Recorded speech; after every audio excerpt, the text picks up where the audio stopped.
across the border. Plus, is Putin ready to end the war, or is the horror gripping the continent about to get much worse? I sat down with former head of MI6, Sir Richard Dearlove, for his thoughts. Is Britain doing enough? A humanitarian crisis on a scale not seen since the Second World War. The UK is under fire for turning refugees away in Calais. And a massive overhaul of the NHS to tackle the backlog left after the pandemic. We get the latest live from Westminster. But first, it's time for the GB News headlines.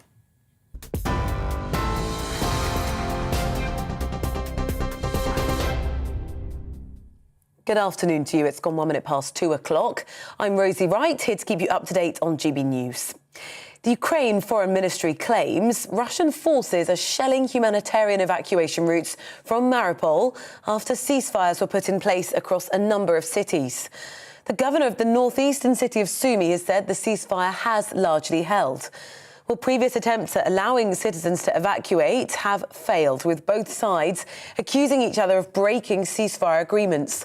The UNHCR estimates the number of refugees leaving the country has now reached 2 million people. President Volodymyr Zelensky has also rejected Russian proposals to evacuate Ukrainian citizens into what he's described as occupied territory in Russia and Belarus.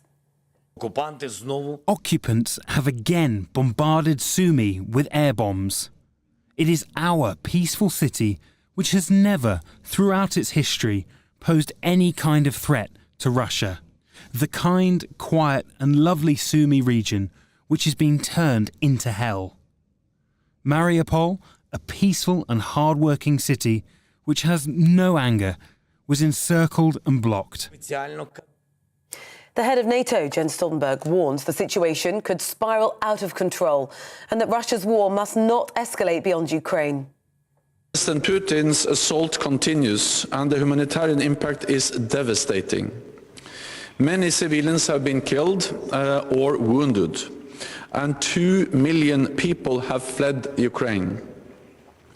This is Europe's fastest growing refugee crisis since the Second World War.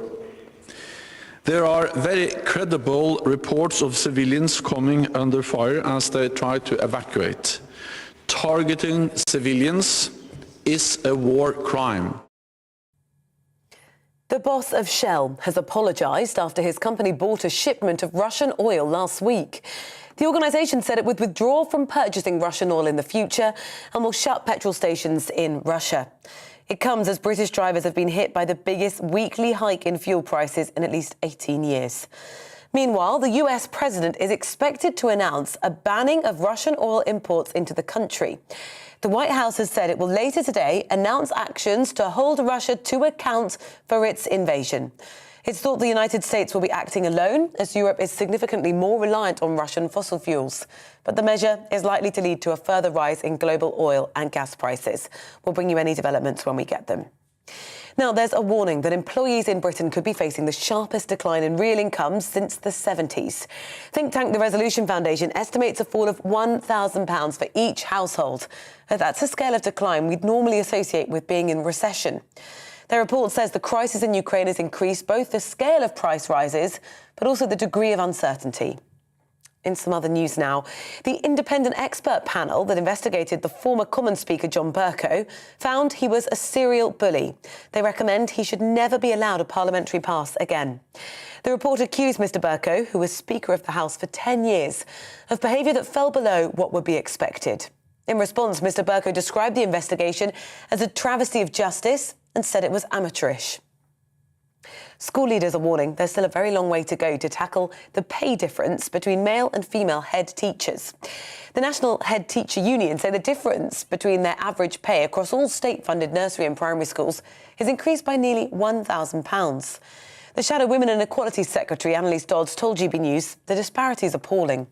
One of the reasons why we think there's that disparity is because although you can compare salaries currently within a company, so women can see if they're paid within the company they work for the same as men, you can't actually compare them across organisations.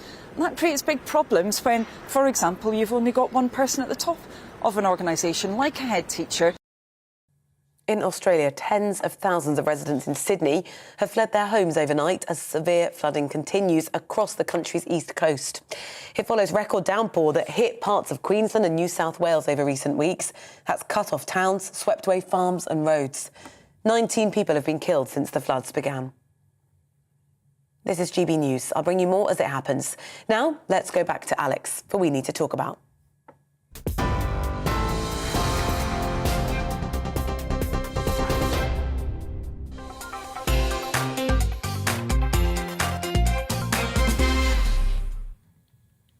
Has Putin bitten off more than he can chew?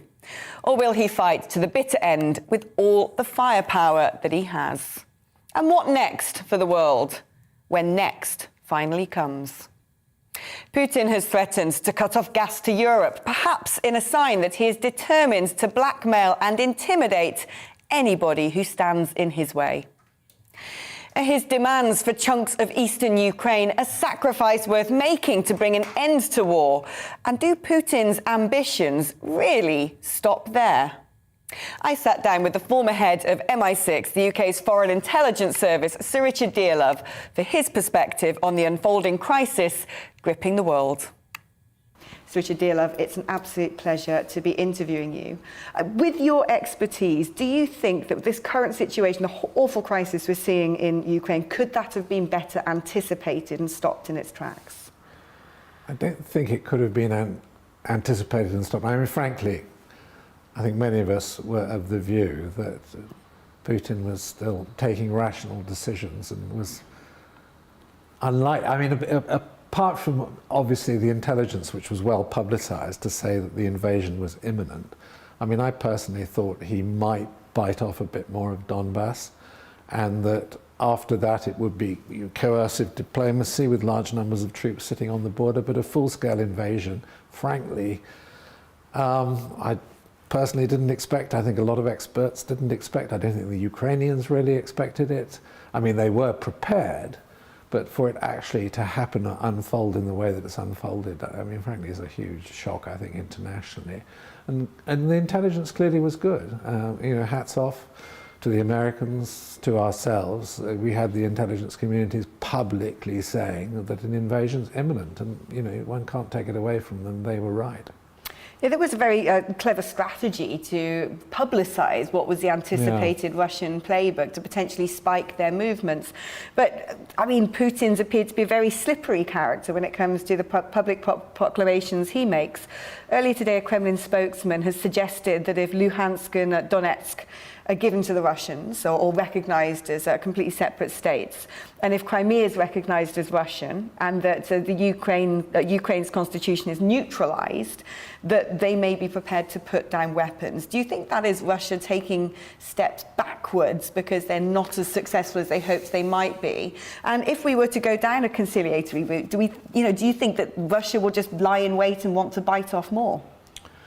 Well, I think it's, at the moment, hard, given what's happened, for anyone to step back. I mean, one hopes there could be a negotiated settlement at some point, but to make really strategic concessions to the Russians after what they've done is going to be very difficult for Ukraine. It's going to be very difficult for the West. I mean, I can see possibly a ceasefire, some sort of extended negotiation, but to give way to the Russians on an issue of principle. Look, in my lifetime, if you actually, from the time that I was born in the final war of World War II, Russia's invaded Finland, Hungary, Czechoslovakia, you can carry on, Georgia, Azerbaijan. I mean, the list goes on and on. So I think it's going to be very, very difficult now for the West to accept some sort of basic concession to Russian, well, the Russian interpretation of, their, what you could call it, their geopolitical claims or their geopolitical right. I mean, what Putin's done is quite extraordinary because, I mean, this is the same as the Anschluss. The Nazi takeover of Austria. It's like the German takeover of Sudetenland as well, the Nazi takeover.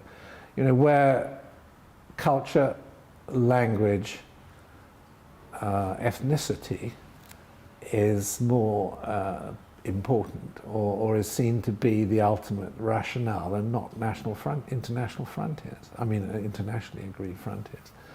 So, you know, we are in an extraordinary situation. I mean, this crisis is a fundamental, it's a geopolitical upheaval of huge significance, and it's difficult to see what the follow-on is going to be. And I mean, it's clearly going badly for the Russian military.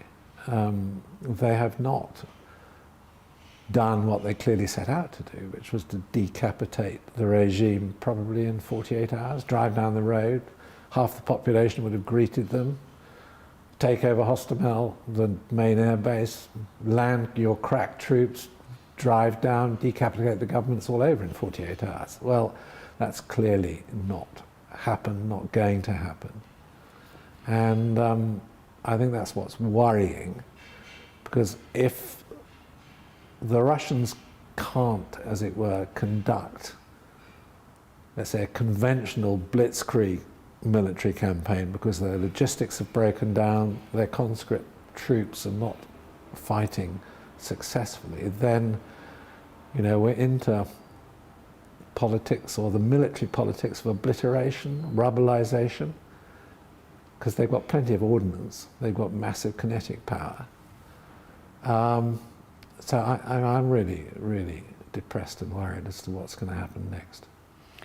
Is the answer more NATO, or should we be heeding Putin's threats when he says any move by countries such as Finland and Switzerland to join the defensive alliance would be met with some sort of military reprisal? Look, if Finland, Sweden, and let's say Switzerland, I can't believe Switzerland, given its tradition of neutrality, I don't think that will ever be violated.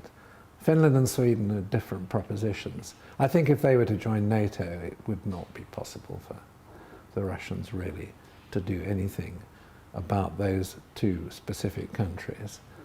I mean, I think the irony is that, in my view, it was unlikely in the foreseeable future that Ukraine would have joined NATO. I mean, Ukraine has historically been, let's say, a sort of hinge between East and West. It has been historically close to Russia, and I think NATO probably would have been cautious over the admission of Ukraine. Of course, now that's all changed, it's history. But, you know, what happens next? You mentioned earlier a sort of geopolitical realignment which is potentially underway, and for, you know, keen observers of various pieces moving around the board over the last months and years, one notices an axis or an alliance forming between Russia, China, involving other potentially unsavoury actors such as Iran. They've been doing joint military exercises. How close do you think that alliance is? How prepared are these nations to back each other up to face down the West, or is this just sort of friendships of convenience? I think it's more than friendships of convenience, but let's take Russia and China.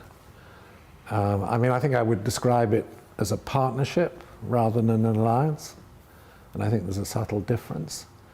And if one takes a longer-term view, I mean, Russia's going to be a subsidiary partner in that relationship. Because we have to remember that, you know, Russia economically is, I would almost say, puny. I mean, it's got a GDP about the size of Italy. Its population declined by 1 million in the last 12 to 18 months. It's got a totally commodity-related economy. It's got very poor foreign investment. And I think that Putin's overplaying of his hand, drastic overplaying on Ukraine, will make the Chinese incredibly wary. And let's face it, the Chinese, though they haven't come out in condemnation yet, as far as I know, of what Russia has done, they've been pretty cautious in their response. And I mean, okay, China's been through an aggressive patch, and it's going to continue. You've got the Uyghurs, you've got the Hong Kong security situation, you've got their behaviour in the South China Sea, you've got the noises on cross-strait issue Taiwan. But on the other hand, I mean, those people I know who are really serious commentators on China say that in the last 8-10 months, you've seen greater caution on the part of Xi Jinping in the way that he's behaved internationally, because possibly there are people in the Chinese leadership telling him, hang on, you're overplaying your hand. And China's been quite careful until recently, and I mean recently, the last 3 or 4 years, is about its international image. And I think that the revulsion, the reaction of the world community to Russia, there's a big lesson in there for the Chinese.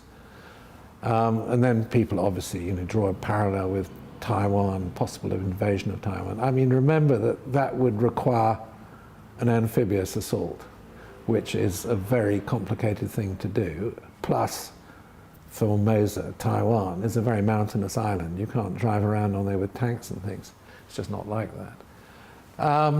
So I'm not convinced that this Chinese-Russian relationship is absolutely solid. It's one more of convenience, and of course China is a great energy market, particularly if Russia now loses some of its other energy markets. I mean, Iran's a rather specific issue, and one has to sort of look at that in relation to the Middle East, in relation to the division between Sunni and Shia, and in a way, I mean, this is Russia making its presence felt in the Middle East by misbehaving, by aggravating the divisions. So, I mean, I certainly don't see a three-way block there. You could sort of add in North Korea, and I mean, North Korea is sort of sui generis anyway. It's very much its own thing. I mean, what is key is, trying to work out what the relationship between China and Russia might be or will be in the future. But, if you know anything historically about that relationship, they've been enemies and competitors just as much as they've been convenient allies from time to time historically. You can watch more of that interview on my show tomorrow, or catch up with the entire sit-down on YouTube and on the GB News app. I'm joined in the studio by political journalist and commentator George Baginski. George, let's talk about some of the latest news in Ukraine, because this morning in the headlines there were talks of perhaps Poland might be sending jets to Ukraine, because the US has said, well, if you do that, we will replace the MiGs that you've got with some of our own fighter jets. But a statement of the Polish government turns that on its head.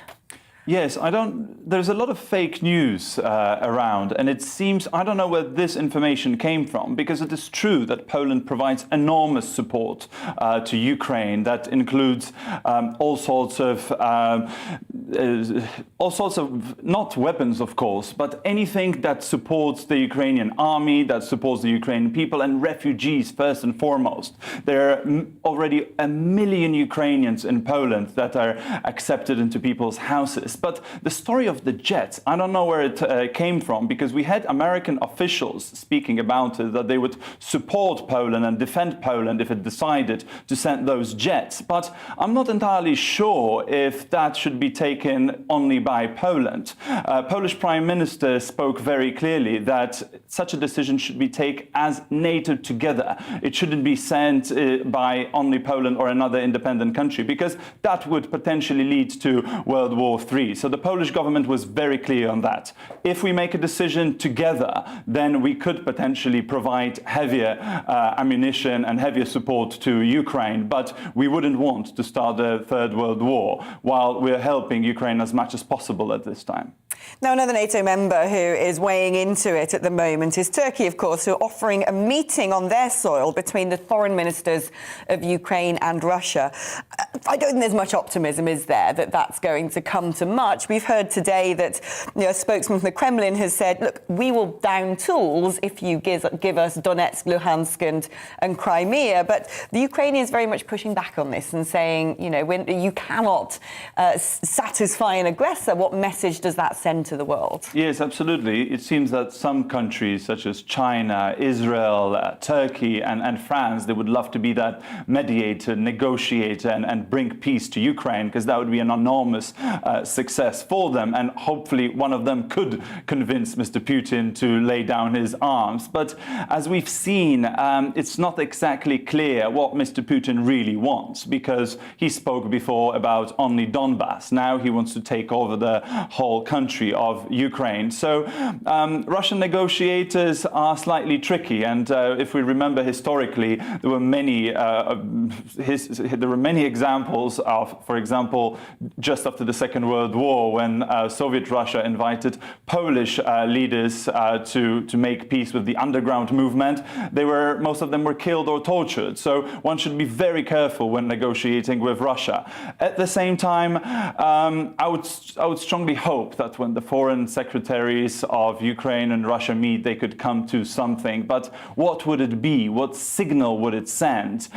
Ukraine has this incredible bravery. They've been fighting for much longer than anybody predicted. I think Russia is in trouble as well, because the whole attempt to denazify Kiev, meaning to take down their Jewish president, failed. It was supposed to be 1 or 2 days. That's what many international experts said. But Russia is failing. They're not managing to send enough petrol, enough support for their armies. Russians are giving up. Of course, they are advancing. They're much more powerful than Ukraine. But it wasn't as quick as possible. So it could be in Russia's interest to have some sort of a peace. But at the same time, Mr. Putin is completely unpredictable. He's threatening the world with nuclear weapons. I really don't know what would they want, because in theory, if there was a way for Russians to stay just in Donbass and the rest of the country to remain independent and Ukrainian, I think that could make sense as a deal. But I'm afraid they will not just be happy with that. They want more and more, and they want Kiev. George, thank you. You're with GB News on TV and radio. Time for a short break now and a check on the weather forecast. Hello there. Fine and dry for much of the country through this afternoon before cloud thickens with some outbreaks of rain later towards the west. However, the key component of the weather over the next few days will be the wind. It's going to be strong, gale force towards the northwest and cold, particularly across more eastern counties. However, if you can escape the wind through this afternoon, quite pleasant across much of Scotland, central and eastern areas of England. But further west, that nagging wind will bring with it cloud outbreaks of rain. The rain could turn heavy from time to time across Northern Ireland as it approaches western parts of Wales, the West Country and eventually the western side of Scotland. Temperatures typically coming in around 8 to 11 Celsius, maybe a 12 in the south with that sunshine. Now through the evening and overnight, we watch as this rain pushes from the west towards the northeast. It will die out in situ, but still some drizzly bits and pieces towards the early hours of the morning of Wednesday further south and east. But then we'll watch as another batch of rain arrives from the northwest this time through the first part of Wednesday. Wednesday morning won't be as cold as Tuesday morning, even so that wind continues through the day. The cloud comes and goes. This weather front towards the northwest is slow moving, but it will continue to bring with it rain across western Scotland, much of Northern Ireland having a bit of a washout of a day, and eventually this rain just clips the western side of Wales as well as the West Country. A windy end to the day elsewhere as temperatures climb to even 12 to 14 degrees Celsius with some sunshine through the afternoon across central and eastern areas of England. And then through Wednesday night, we watch as the rain pushes down towards northern counties of England, eastern Scotland as well as Wales. On the back edge, there could even be some snow above around 300-400 metres with showers to follow. And here's your outlook through the rest of the working week. Showery, windy, but temperatures on the mild side.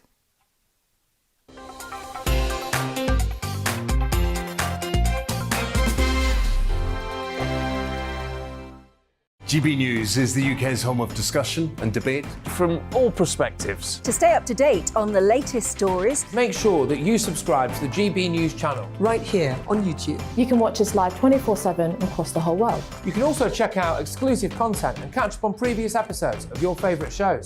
Every day, we ask the questions that you'd ask, so why not add your voice to the conversation in the comments section? Don't forget to subscribe. We are GB News, Britain's news channel. Every night at 11 on GB News, we bring you the next day's stories the day before. Basically like time travel. If it's a big story, we'll cover it, guaranteed. But we'll also have some fun along the way. Big opinions, big laughs. Sometimes big hair. This is Headliners, the paper review show that won't send you to sleep like the others will. 11 p.m, 7 nights a week. Join us.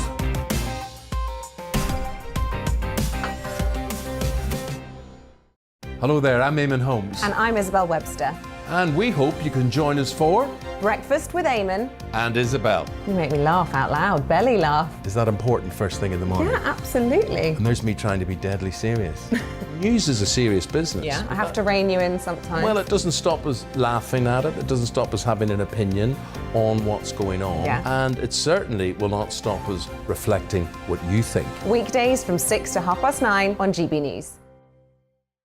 I'm Dan Wootton. Join me Monday to Thursday from 9 to 11 for the feistiest and most fun news debate on TV, where free speech reigns. I'll bring you a sharp take on the day's biggest stories, bombshell newsmaker interviews, and A-list guests. And I guarantee you, no spin, no bias, no censorship, and no reason to go to bed. That's Dan Wootton Tonight, Monday to Thursdays from 9 on GB News.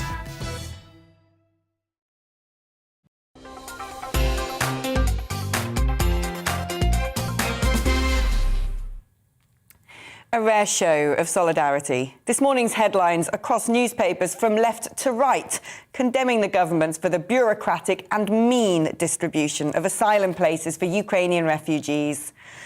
Meanwhile, a fourth attempt to negotiate humanitarian passages with Putin, who has proposed routes into Russia and Belarus, has been met with disdain by the Ukrainian president, who has accused Russian troops of deliberately targeting evacuees in cold blood.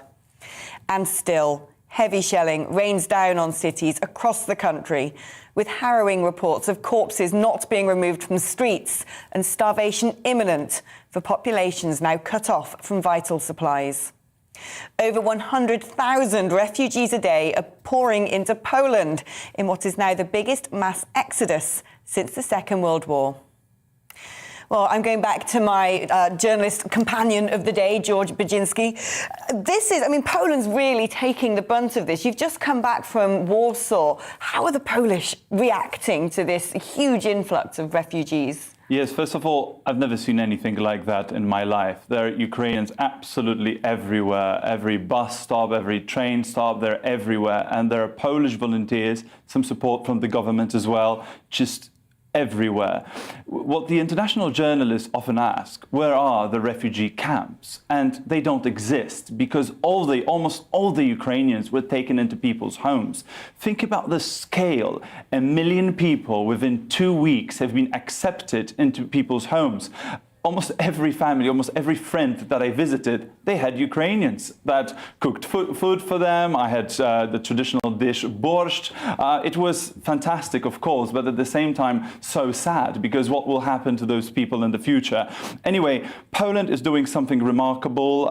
The Ukrainians, for the early period, are allowed to use trains for free. They have phones with prepaid cards. They even receive some money from the government just to be able to, find some accommodation, being able to survive. These are real refugees. These are mostly women. These are children.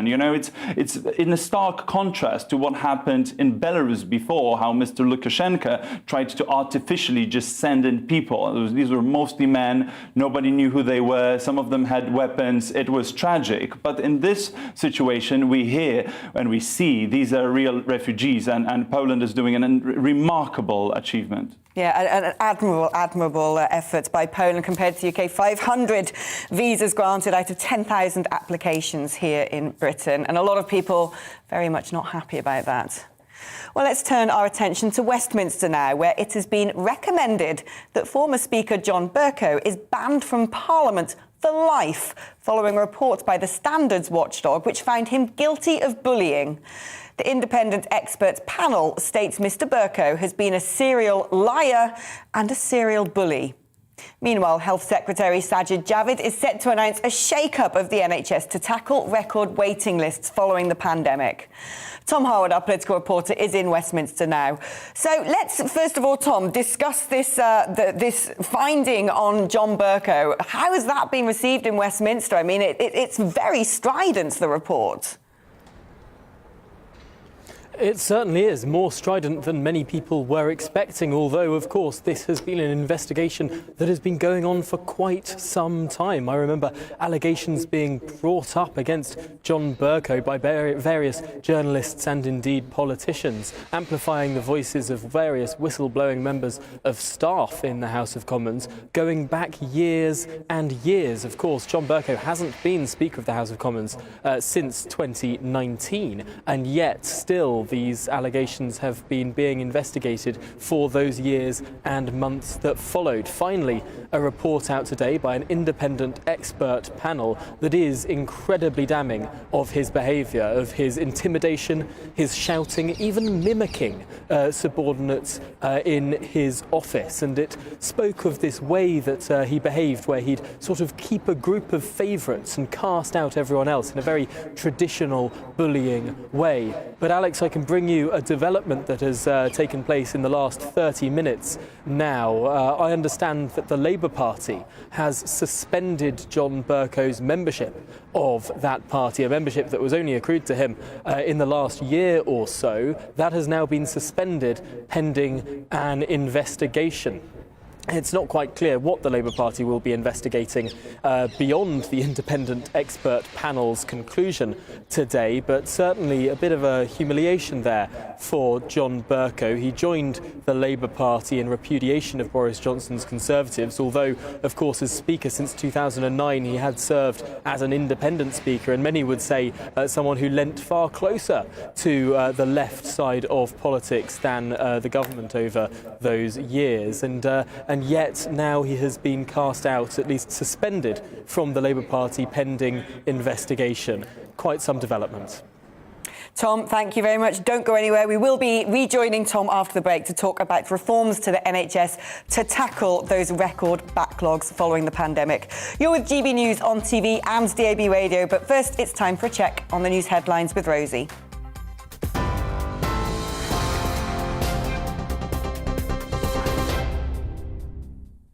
Good afternoon, it's 2:33. I'm Rosie Wright, here to keep you up to date on GB News.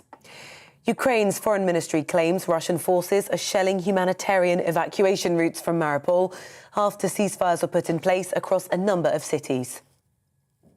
The governor of the northeastern city of Sumy has said the ceasefire has largely held.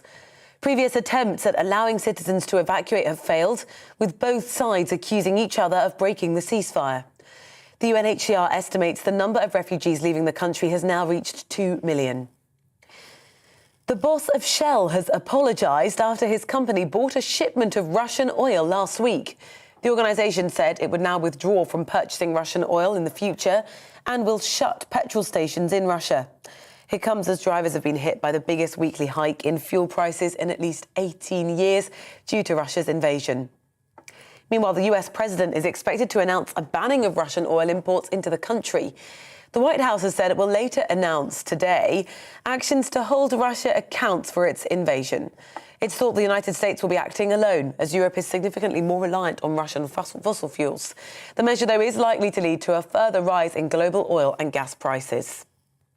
In some other news now, the former Speaker, John Bercow, has been administratively suspended from the Labour Party pending an investigation. An independent expert panel had found Mr Bercow to be a serial bully and recommended he should never be allowed a parliamentary pass again. The report accused Mr Bercow, who was Speaker of the House for 10 years, of behaviour that fell below what would have been expected. In response, Mr Bercow described the investigation as a travesty of justice and amateurish.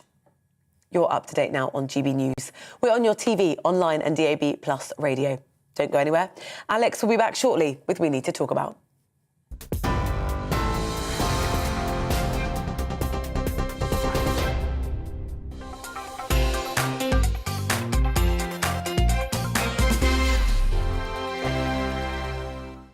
GB News is the UK's home of discussion and debate. From all perspectives. To stay up to date on the latest stories, Make sure that you subscribe to the GB News channel. Right here on YouTube. You can watch us live 24/7 across the whole world. You can also check out exclusive content and catch up on previous episodes of your favourite shows. Every day, we ask the questions That you'd ask, so why not add your voice to the conversation in the comments section? Don't forget to subscribe. We are GB News, Britain's news channel. Every night at 11 on GB News, we bring you the next day's stories the day before. Basically like time travel. If it's a big story, we'll cover it, guaranteed. But we'll also have some fun along the way. Big opinions, big laughs. Sometimes big hair. This is Headliners, the paper review show that won't send you to sleep like the others will. 11 p.m, 7 nights a week. Join us.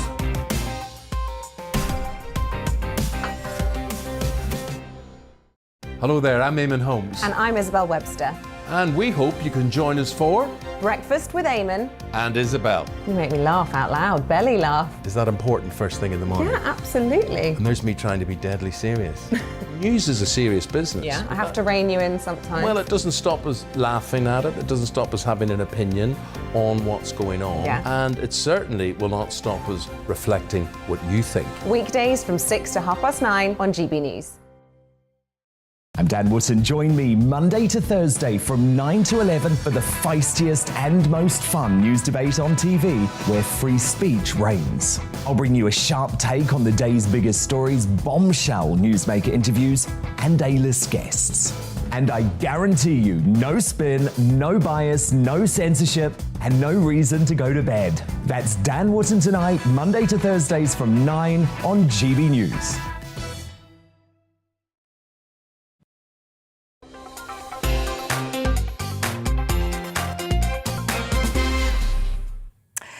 Welcome back. We can cross live now to listen to the Health Secretary, Sajid Javid. He's giving a speech on some major healthcare reforms at the Royal College of Physicians in central London. William Gladstone's 1853 budget lasted 5 hours, I'm told, and I promise I am not going to go on for that long. But I hope that I will have the time and that you will forgive me if I avoid the usual sound bites and use this address to get into some depth about the challenges that we face. I'm mindful, of course, that I'm not the first Health Secretary to stand in front of an audience and to propose healthcare reform. Governments of all stripes have believed in the NHS and sought to strengthen it in their times. It was a Conservative Health Secretary that first proposed the idea of the National Health Service. Then it was a Labour Health Secretary that brought it to life. For 73 years, the NHS has had bipartisan support, and together with the monarchy, it is one of the greatest and the most important and beloved institutions in our country. That spirit was at its best during the pandemic, as people of all political persuasions made incredible sacrifices. Yes, to protect their family and their loved ones, but also to protect the NHS's critical services. And the support of every political party for our national vaccination programme that built the confidence that gave us one of the highest vaccine take-up rates in the world. We must keep to this spirit on the road to recovery. We all have faith in the NHS, not just because of what it can do for us, but also for what it stands for. The ideal that we each have a responsibility for the health of our fellow citizen. It's an ideal that I've always believed in, and that shouldn't surprise anyone who really knows me. My political philosophy wasn't just shaped on the trading floors of London and Singapore and New York. It was shaped in Dr. Gandhi's surgery on Bristol Stapleton Road, where I translated for my mum. It was shaped when the NHS cared for my dad in his final days. And it was shaped as my children tumbled forth into this world, born like so many of us into the NHS. Nye Bevan believed that we needed the NHS, a world-class health service that was free at the point of use. So do I. Edmund Burke believed in the preservation of vital institutions. So do I. Blair and Thatcher believed that we need to reform vital institutions to preserve them. So do I. It takes the Burkean reverence of the institution and the reforming zeal of Blair and Thatcher to sustain the Bevanite dream of world-class healthcare free at the point of use for all our people. Public health and economic freedom are mutually reinforcing. Richer communities get healthier, and healthier communities get richer. Healthy people work more, they learn more, and they earn more. Here in the UK, we go about our daily lives with the freedom of knowing that the NHS is there for us. Yet when I look across at our friends, across the pond to the United States, the land of the free, healthcare costs nearly twice as much. Well, that's not freedom for the millions of people who can't afford it. The Conservative mission to enhance freedom must encompass both of Isaiah Berlin's concepts of liberty: the freedom from constraints and coercion and an overbearing state, and the freedom to strive, to learn, and to grow. You see, freedom isn't paying a fee to hold on to your newborn baby. Freedom isn't declaring bankruptcy because you've had to pay vast medical bills after you've been hospitalized with coronavirus. And do you feel free if you are in constant ill health and pain and face catastrophic financial costs? Freedom and health are eternally intertwined. I believe in the NHS and I believe in its founding principles. And it's for that reason that I want it to thrive and to be sustainable. As the custodian of the NHS, it's my responsibility to make sure it's fit for the times that we live in and the future that we face. So as we embrace the innovations of our modern age and we learn the lessons of COVID, my faith in the founding principles of the NHS has never been stronger.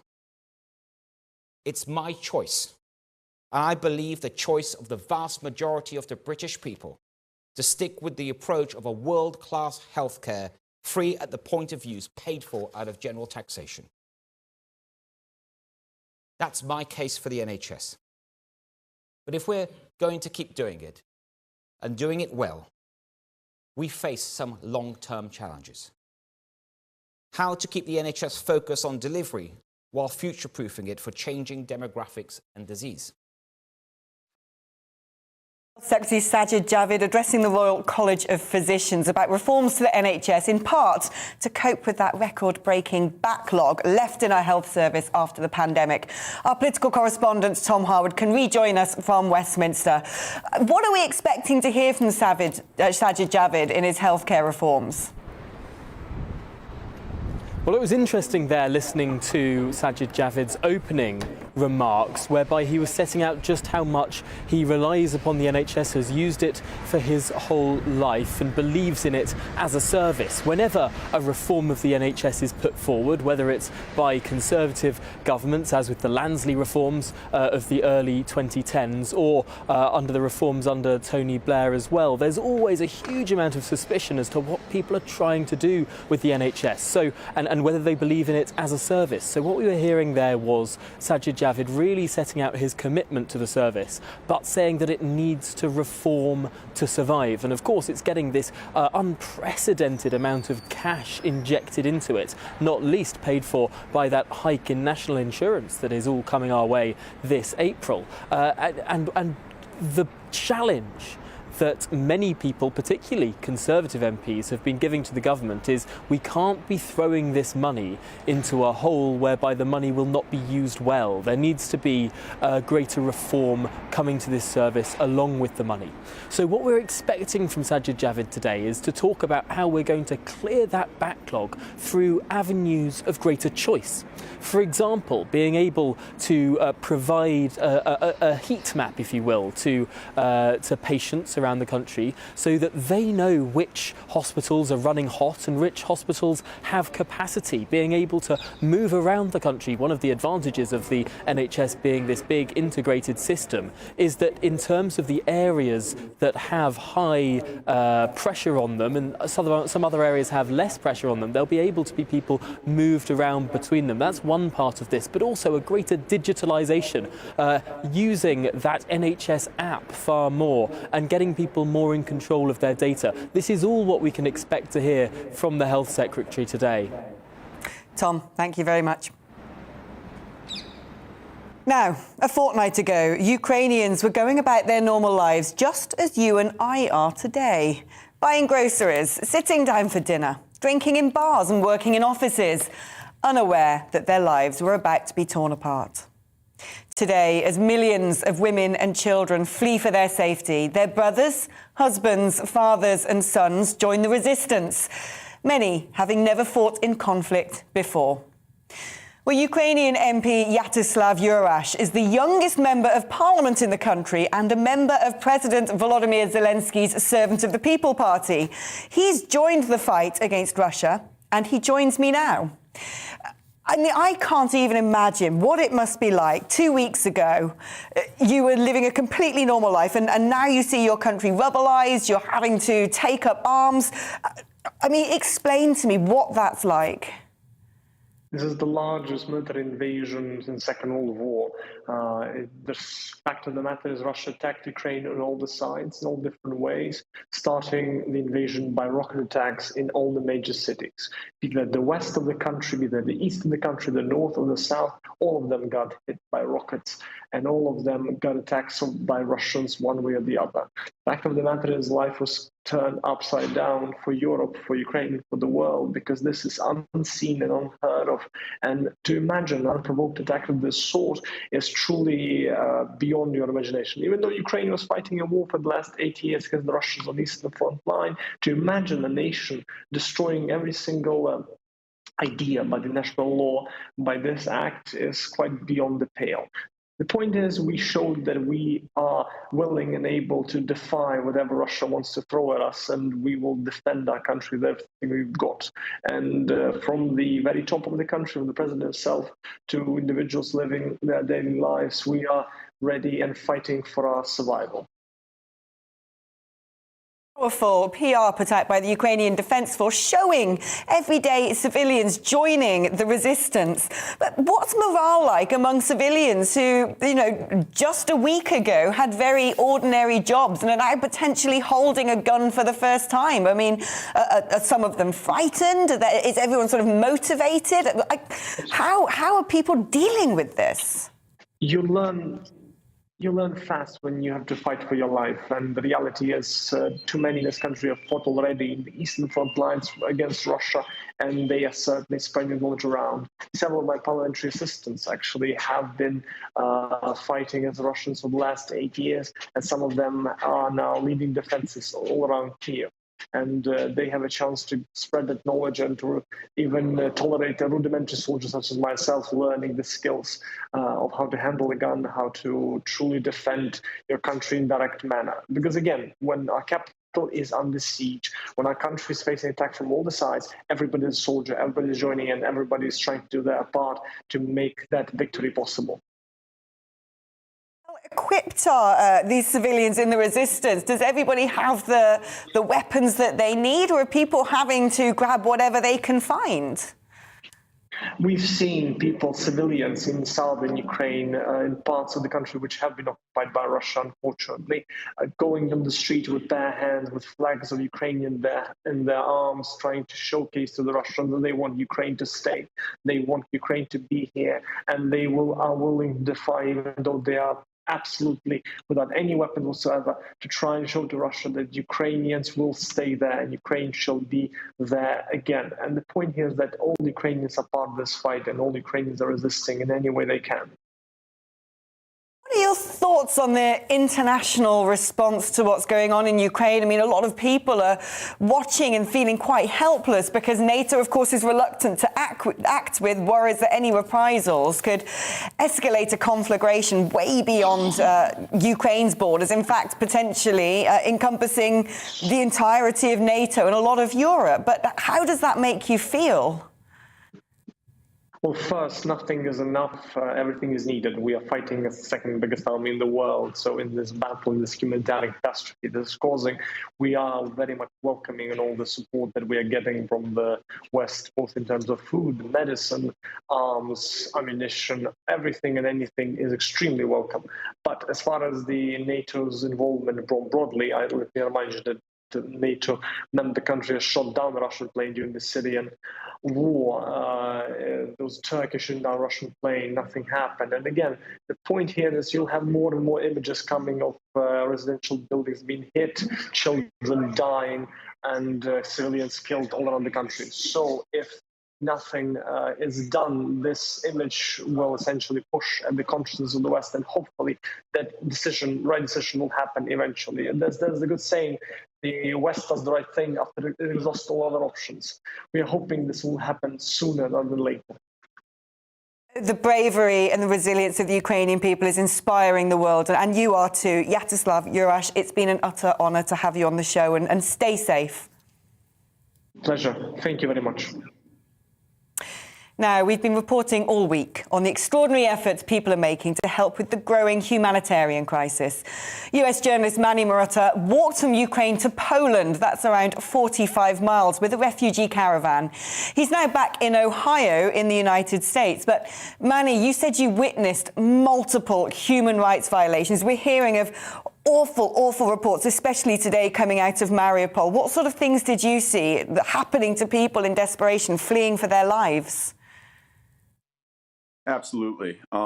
When I was walking with the refugees for this period of 74 kilometers or 45 miles, I saw these refugees lacking food, water, access to toilets, access to shelter, access to warm clothing.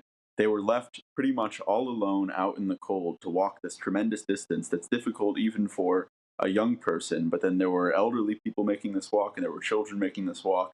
And to add to the terror of walking this distance in wartime, there were men who were being conscripted along the way. Every man aged 18 to 60, of course, has to stay within the country and most probably fight the Russians. And so families were being torn apart, and then there were forcible conscriptions that I witnessed along the way during this walk. And this is happening right now in Ukraine, all over the country, where families are just being torn apart by this humanitarian crisis, and the mothers and the children are continuing onward to the West alone, while the fathers are taking up arms and heading back east to fight the Russian invader. Reports now of some of these refugee caravans being deliberately targeted, or so people think, by Russian troops. Did you see any evidence of that? No, I was walking with the refugee caravan on the first day, what is commonly referred to as Z-Day, the day of the Russian invasion, and I did not observe any targeting of the caravan. However, there was great fear of that because, of course, we were out on the open in the road, completely exposed without any sort of armed protection, and so it comes as no surprise to me that these caravans are an attractive military target to the Russians. And you're seeing a lot of that now, especially in the area surrounding Kharkiv and Kiev and Mariupol, where Russian soldiers and aircraft are targeting refugee caravans and oftentimes targeting civilians who cannot defend themselves. And by and large, what is the mental state and physical health like of most of these refugees? I'd imagine they're heartbroken. I'd imagine they're frightened. I'd imagine they've been unable to bring any possessions with them and are desperately worried for relatives. There's obviously a great emotional stress and distress among the refugees. They have lost their homes in many cases. They have lost some of their family members in some cases. And of course, the men in their family have to turn back and fight, while the women and children have to continue alone, carrying these heavy loads of luggage on these huge walks that oftentimes take 3 or 4 days even, in the cold, exposed, once again, with no access to food or water. So there's a great amount of mental distress. But what I found is that the physical state has persevered. And it's just very humbling and awe-striking to see these people who would not have otherwise made this journey, making this journey successfully, and making it in such a way that they know that they can return one day to Ukraine and fight onwards. And they're showing great solidarity and great confidence in the Ukrainian army and the people to fight off the Russian invader. And so I'm confident in their ability to not only make this journey, but to return to Ukraine and to fight off the Russians who are now making an incursion into the country.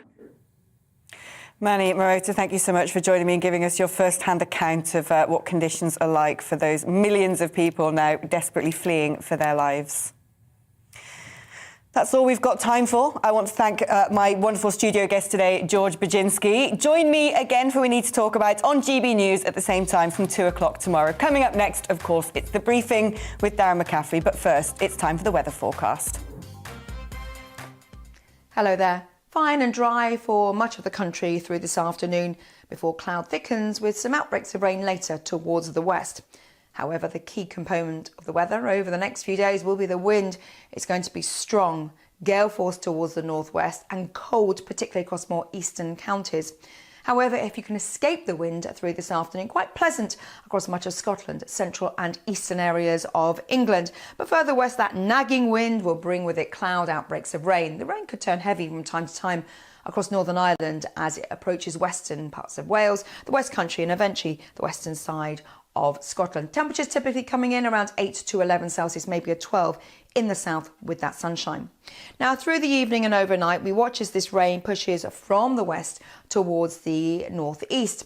It will die out in situ, but still some drizzly bits and pieces towards the early hours of the morning of Wednesday further south and east. But then we'll watch as another batch of rain arrives from the northwest this time through the first part of Wednesday. Wednesday morning won't be as cold as Tuesday morning, even so that wind continues through the day. The cloud comes and goes. This weather front towards the northwest is slow moving, but it will continue to bring with it rain across western Scotland, much of Northern Ireland having a bit of a washout of a day, and eventually this rain just clips the western side of Wales as well as the West Country. A windy end to the day elsewhere as temperatures climb to even 12 to 14 degrees Celsius with some sunshine through the afternoon.